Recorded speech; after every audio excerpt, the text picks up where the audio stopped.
I nodded. But it really was okay? I nodded again. I didn't say anything, so after a few seconds I said, "It was better than okay, actually."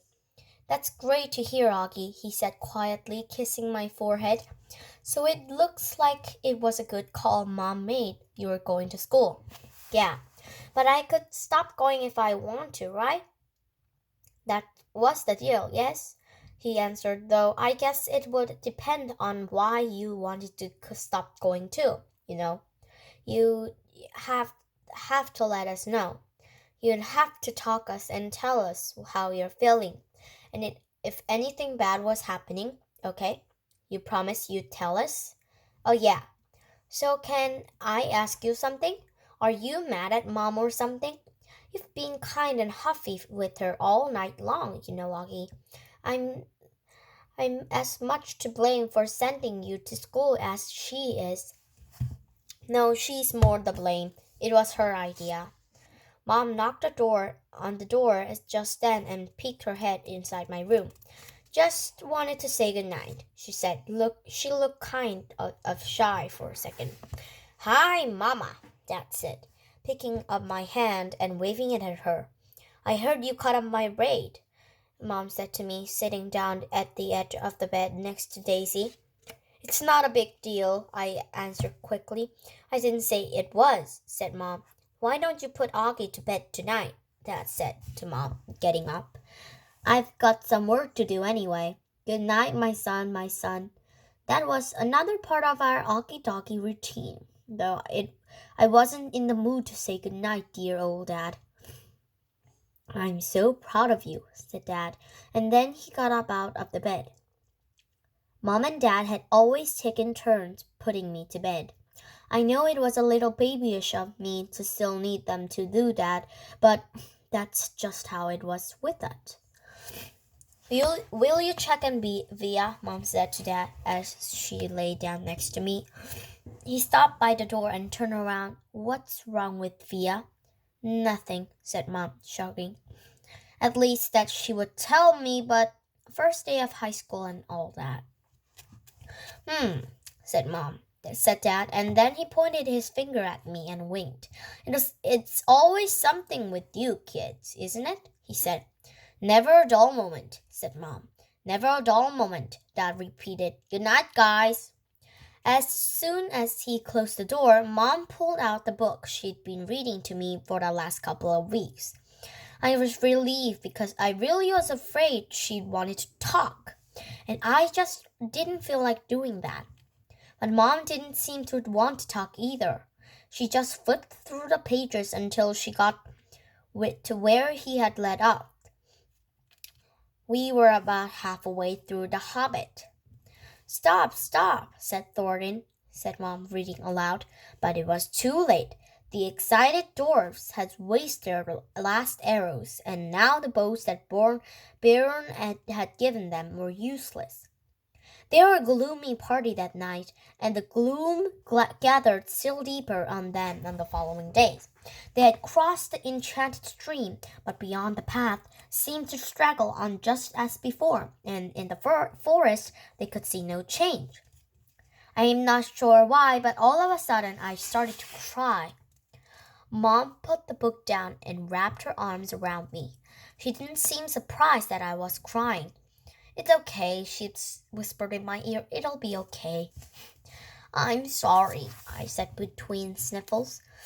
"Shh," she said, wiping my tears in the back of her head. "You have nothing to be sorry about." "Why do I have to be so ugly, Mommy?" I whispered. "No, baby, you're not." "I know I am." She kissed me all over my face. She kissed my eyes that came down too far. She kissed my cheeks that looked punched in. She kissed my tortoise mouth. She said soft words that I know were meant to help me, but words can't change my face. Wake me up when September ends. The rest of September was hard. I wasn't used to getting up so early in the morning. I wasn't used to this whole notion of homework, and I got my first quiz at the end of the month. I never got quizzes when mom homeschooled me. I also didn't like how I had no free time anymore. Before, I was able to play whenever I wanted to, but now it felt like I always had stuff to do for school. And being at school was awful in the beginning. Every new classes I had was like a new chances for kids to not stare at me. They would sneak peeks at me from behind their notebooks or when they thought I wasn't looking. They would take the longest way around me to avoid bumping into me anyway, like I had some germ they could catch, like my face was contagious. On the hallways, which were always crowded, my face would always surprise some unsuspecting kid who maybe hadn't heard about me. The kid would make the sound you may make when you held your breath before getting underwater, like a little oh sound. This happened maybe 4 or 5 times a day for the first few weeks. On the stairs, in front of the lockers, in the library, 500 kids in school. Eventually, every one of them was going to see my face at some time. And I know after the first couple of days that word had gotten around at me. Because every once in a while I'd catch a kid elbowing my friend as they passed me, or talking behind their hands and I walk by them. I can only imagine that what they are saying about me. Actually, I prefer not to even try to imagine it. I'm not saying they're doing any of these things in a mean way, by the way. Not once did any kid laugh or make noises or do anything like that. They're just being normal, dumb kids. I knew that. I kind of wanted to tell them that.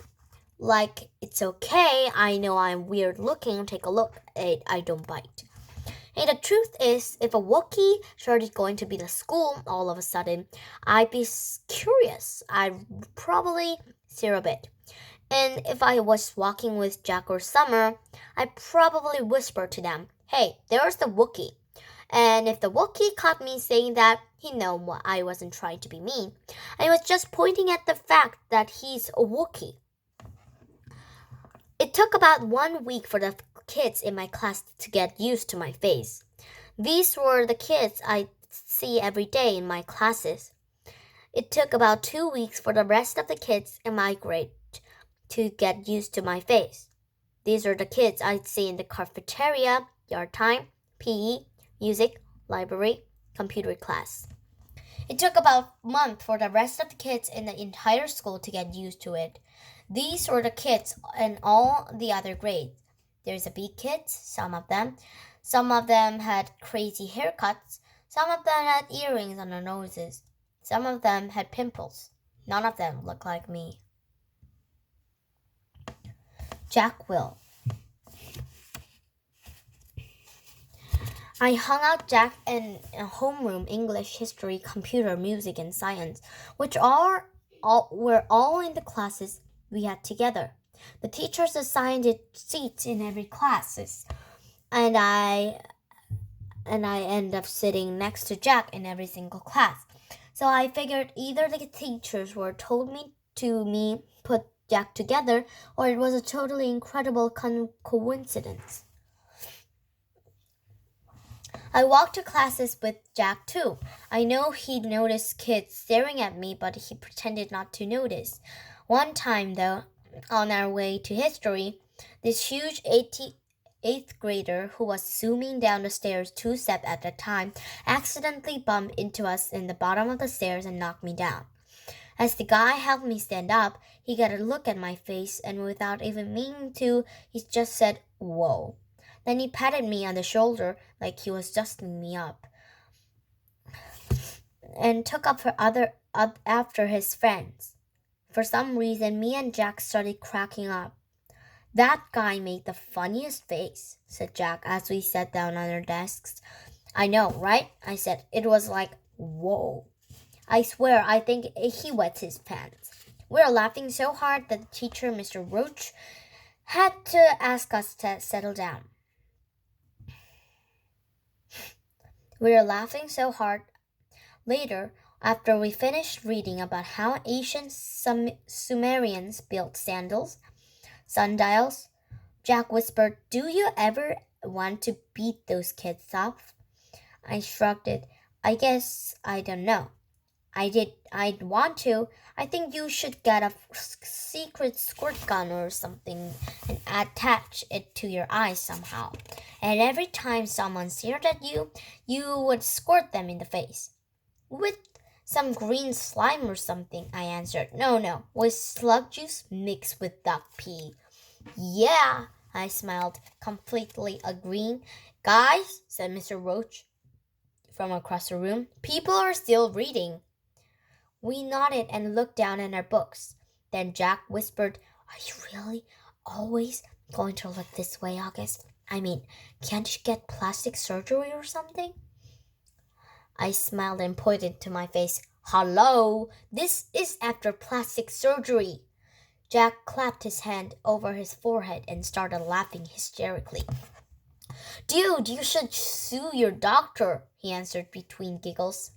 This time the two of us were laughing so much we couldn't stop, even after Mr. Roach came over and made us both switch chairs with the kids next to us. Mr. Brown's precept. Mr. Brown's precept for October was, your deeds are your monuments. He told us that this was written in the tombstone of some Egyptian guy that died thousands of years ago. Since we are just about to start studying ancient Egypt in history, Mr. Brown thought this was the good choice for precept. Our homework assignment was to write a paragraph about what we thought the precept meant or how we felt about it. This is what I wrote. "This precept means that we should be remembered for the things we do. The things we do were the most important things of all. They are more important than what we say or what we look like. The things we do outlast our morality. The things we do are like monuments that people built in honor of heroes after they died. They are like pyramids that the Egyptians built in honor for pharaohs. Only instead of being made out of stone, they're made out of the memories people have of you. That's why your deeds are like your monuments, built with memories instead of with stone." Apples. My birthday is October 10. I like my birthday. 10. Get it? It would have been great if I'd been born at exactly 10:10 in the morning or at night, but I wasn't. I was born just after midnight, but I still think my birthday was cool. I usually have a little party at home, but this year I asked Mom if I could have a big bowling party. Mom was surprised but happy. She asked me who I wanted to ask for my class, and I said everyone in my homeroom plus Summer. "That's a lot of kids, Augie," said Mom.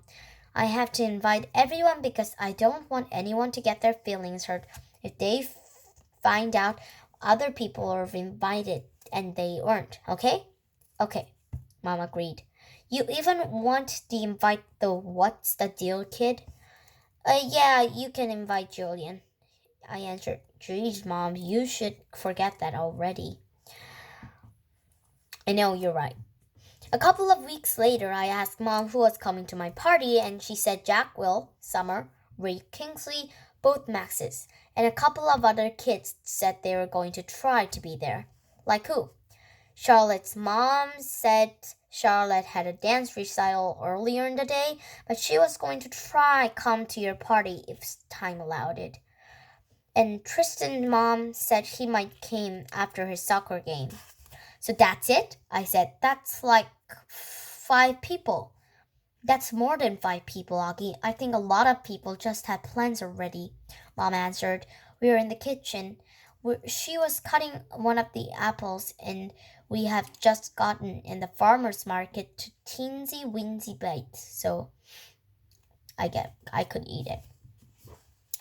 "What kind of plans?" I said. "I don't know, Augie. We sent out invites kind of late." Like, what did they tell you though? What reason did they give? Everyone gave different reasons, Augie. She sounded a bit impatient. Really, sweetie, it shouldn't matter what their reasons are. People have plans, that's all. What did Julian give his as his reason? I asked. You know, said Mom. His mom was the only person who didn't RSVP at all. She looked at me. I guess the apple doesn't fall far from the tree.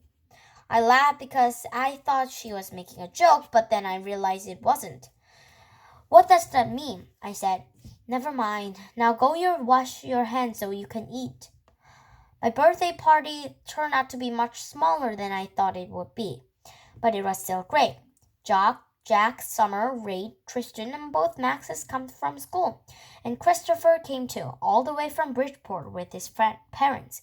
And Uncle Ben came, and Aunt Kate and Uncle Poe drove it from Boston, though Tata and Papa were Florida for the winter. It was fun because all the grown-ups ended bowling in the lane next to ours, so it really felt like there were a lot of people there to celebrate my birthday.